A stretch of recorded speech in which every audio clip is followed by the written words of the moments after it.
সন্ধ্যায় চায়ের সাথে এরকম খাস্তা নিমকি হলে কার না ভালো লাগে। 2 কাপ ময়দা থাকলে এটা আপনারা ইজিলি বানিয়ে নিতে পারবেন, আর একবার বানিয়ে নিলে 2 থেকে 3 মাস এটা আপনারা ইজিলি কিন্তু স্টোরও করে রাখতে পারবেন।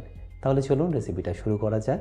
বাই দ্য ওয়ে, আমি শেফ অতনু, আপনারা দেখছেন অতনু রান্নাঘর, আর আজকে আমাদের রেসিপি খাস্তা নিমকি।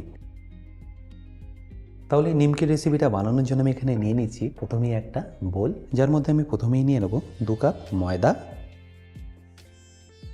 এবার এই 2 কাপ ময়দার মধ্যে আপনাদের দিয়ে দিতে হবে 1.5 চা চামচ নুন, এরপর যাবে 1/3 চামচ বেকিং পাউডার, তারপর দিয়ে দিচ্ছি 1 চা চামচ গুঁড়ো চিনি, কালারটা একটু ভালো আনার জন্য। আপনারা চাইলে এখানে কিন্তু রেগুলার চিনিও ব্যবহার করতে পারেন। আচ্ছা, এবার আমাদের যেটা দিয়ে দিতে হবে সেটা হলো 1 চা চামচ আজওয়াইন। আজওয়াইনটাকে এইভাবে হাতে নিয়ে একবার ঘষে তারপরেই ব্যবহার করবেন, তাহলে দেখবেন এর ফ্লেভারটা বেশ অনেকটাই ইনক্রিজ হবে। ব্যাস, এবার এই সব ড্রাই ইনগ্রিডিয়েন্টসগুলোকে একবার ভালো করে আমি প্রথমে মিশিয়ে নিচ্ছি। হাতে মোটামুটি 20 থেকে 25 মিনিট সময় থাকলে দেখবেন এটা আপনারা ইজিলি কিন্তু বাড়িতেই বানিয়ে নিতে পারবেন। আর একবার ভালো করে এটা মিক্স হয়ে গেলে আপনাদের এখানে দিয়ে দিতে হবে 2 চা চামচ সাদা তেল। এই তেলটা দেওয়ার কারণে দেখবেন এটা কিন্তু বেশ অনেকটাই ক্রিস্পি হবে। আর তেলটা দেওয়ার সাথে সাথে কিন্তু আপনারা এখানে জলটা ব্যবহার করবেন না। প্রথমে এইভাবে ভালো করে আগে তেলটার সাথে ময়দাটাকে মিশিয়ে নেবেন। আর তেলটা যখনই ময়দার সাথে ভালো করে মেশানো হয়ে যাবে, দেখবেন এইভাবে দলা পাকালে দলাটা কিন্তু থেকে যাবে, কোনোভাবেই কিন্তু আর ঝুড়ো ঝুড়ো হয়ে যাবে না। ব্যাস, তাহলেই বুঝবেন এটা একদম পারফেক্টলি রেডি। 2 কাপ ময়দার জন্য আপনাদের এখানে লাগবে 1 কাপ জল। প্রথমে 1 কাপ দেওয়ার পরে এটাকে ভালো করে একবার মিশিয়ে নিন। জলের এই পরিমাণটা আপনারা রাখলেই দেখবেন ডোটা একদম আপনাদের পারফেক্টলি হবে। ব্যাস, এবার এটাকে আপনাদের ঠেসে ঠেসে ভালো করে একটু মেখে নিতে হবে। খুব যে বেশি আপনাদের স্মুথ করে মাখতে হবে তা কিন্তু নয়, মোটামুটি টেক্সচারটা একটু নরম হলে এটাকে আপনারা রেখে দিতে পারেন রেস্টিংয়ের জন্য।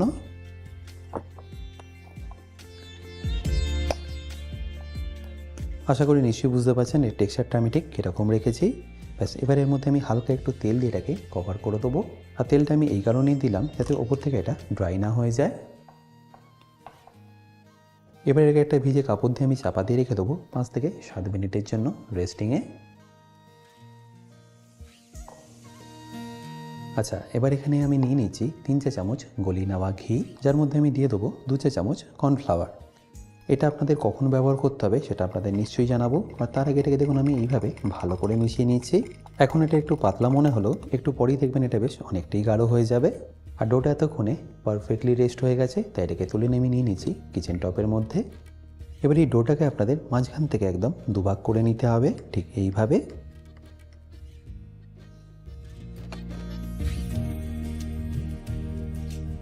এবার এক একটাকে আমি ইন্ডিভিজুয়ালি বেলে নেবো।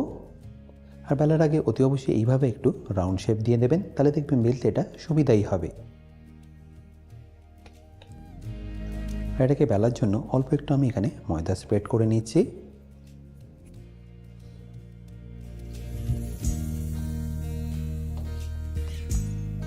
তারপর একদম গোল করে এটাকে আপনাদের বেলে নিতে হবে।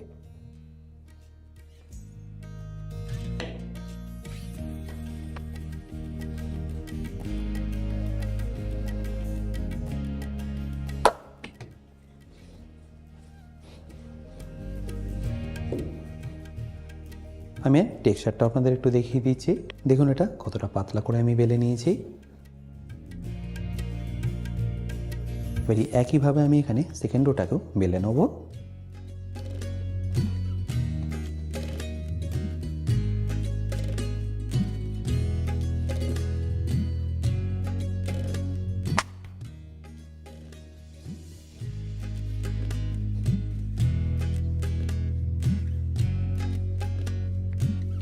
এটাকেও কিন্তু আপনাদের ওই একইভাবে পাতলা করেই বেলে নিতে হবে।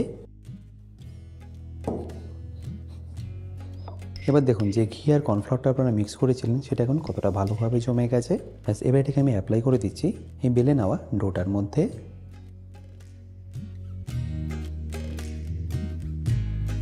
এবার হাত দিয়ে এটাকে ভালোভাবে স্প্রেড করে দিন। আর একবার ভালো করে এটা অ্যাপ্লাই করা হয়ে গেলে আমি এখানে দিয়ে দেবো অল্প একটু শুকনো ময়দা। চেষ্টা করবেন এটাকে ভালো করে স্প্রিঙ্কেল করে নেওয়ার।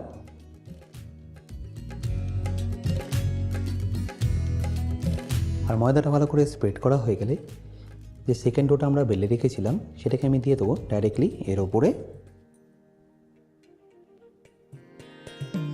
সাইডে একটু টেনে টেনে এইভাবে একটু সমান করে নিন।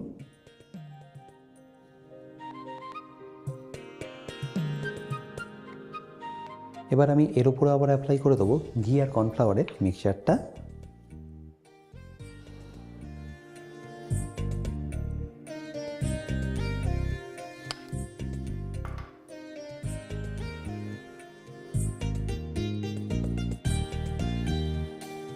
এরপর আবার ওই সেম প্রসেসে আপনাদের এর মধ্যে অল্প একটু ময়দা স্প্রিঙ্কেল করে নিতে হবে। তারপর ঠিক আমি যেভাবে ফোল্ড করছি সেভাবে এটাকে ফোল্ড করে নিন। প্রথমে একদিক থেকে এইভাবে ফোল্ড করে নিতে হবে হাফ অংশটা। তারপর লাস্ট বারের জন্য এই স্টেজে আপনাদের এখানে অ্যাড করে দিতে হবে বাকি ঘি আর কর্নফ্লাওয়ারের মিক্সচারটা।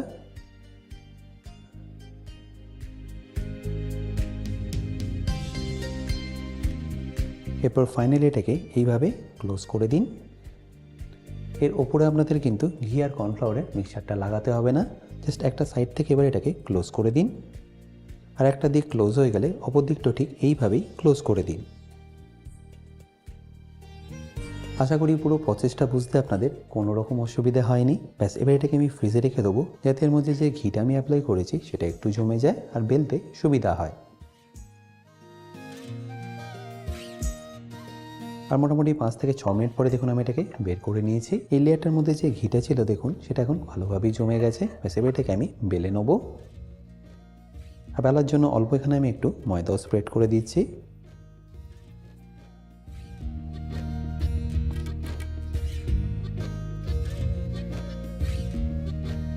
এবার ঠিক আমি যেভাবে এটাকে বেলছি সেভাবেই বেলে নিন। প্রথমে এইভাবে লম্বা করে আপনাদের বেলে নিতে হবে।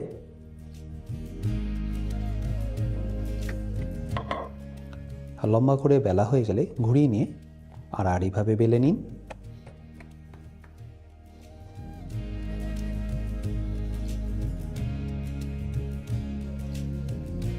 এটাকে এইভাবে বেলা হয়ে গেলে আপনাদের এটাকে লম্বালম্বিভাবে কেটে নিতে হবে। আমি এটাকে একটা পিৎজা কাটার দিয়ে এইভাবে লম্বা লম্বা করে কেটে নিচ্ছি। আপনারা চাইলে ছুরি দিয়েও এটাকে কিন্তু ইজিলি কেটে নিতে পারেন। এবার লম্বালম্বি করে কাটার পর এটাকে এইভাবে কেটে নিন। তাহলে নিশ্চয়ই দেখতে পাচ্ছেন এটা বানানো কতটা সিম্পল। ব্যাস এবার এটাকে আমি তুলে নিচ্ছি একটা প্লেটের মধ্যে ফ্রাই করার জন্য। আর ফ্রাই করার আগে এর থিকনেসটা আমি আপনাদের দেখিয়ে দিচ্ছি। এই লেয়ার আর থিকনেসটা আশা করি আপনারা নিশ্চয়ই বুঝতে পারছেন।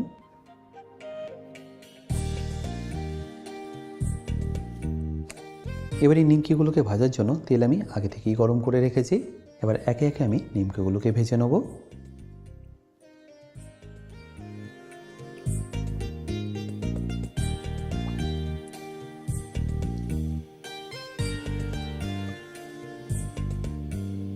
দেওয়ার সাথে সাথে দেখতেই পাচ্ছেন নিশ্চয়ই আস্তে আস্তে লেয়ারগুলো কিন্তু ছাড়া শুরু করেছে। আর ফ্লেমটাকে মিডিয়াম রেখে এটাকে আপনাদের ভালো করে ভেজে নিতে হবে যতক্ষণ একদম লাল লাল হয়ে ভাজা হয়ে যাচ্ছে। সব কটা আপনাদের একেবারে দিয়ে ভাজলে হবে না, ব্যাচ ওয়াইজে কিন্তু ভেজে নিতে হবে।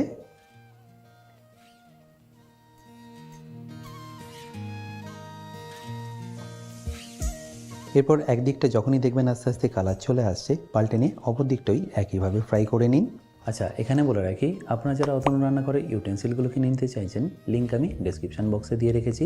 অ্যামাজন থেকে সেটা আপনারা ইজিলি কিনে নিতে পারবেন।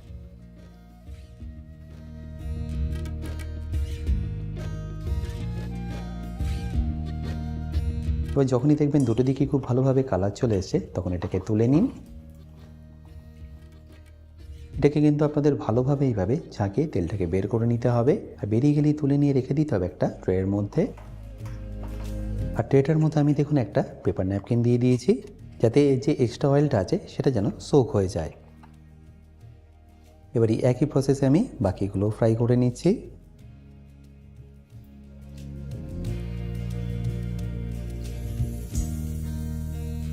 আশা করি নিশ্চয়ই বুঝতে পারলেন এটা বানানো কতটা সিম্পল।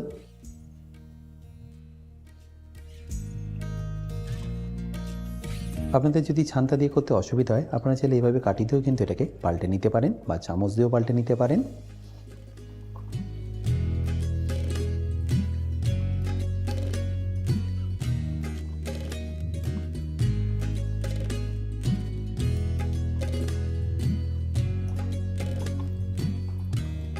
ফলে আমার এখানে সেকেন্ড ব্যাচটাও ভাজা হয়ে গেল।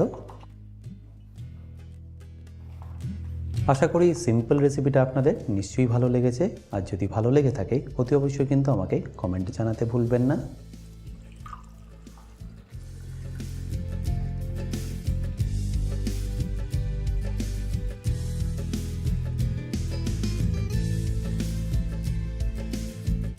বাই দ্য ওয়ে, আমি শেফ অতনু, আপনারা দেখছিলেন অতনুর রান্নাঘর। দেখা হচ্ছে আপনাদের সাথে একটা নতুন রেসিপি নিয়ে নেক্সট এপিসোডে। ভালো থাকবেন, সুস্থ থাকবেন।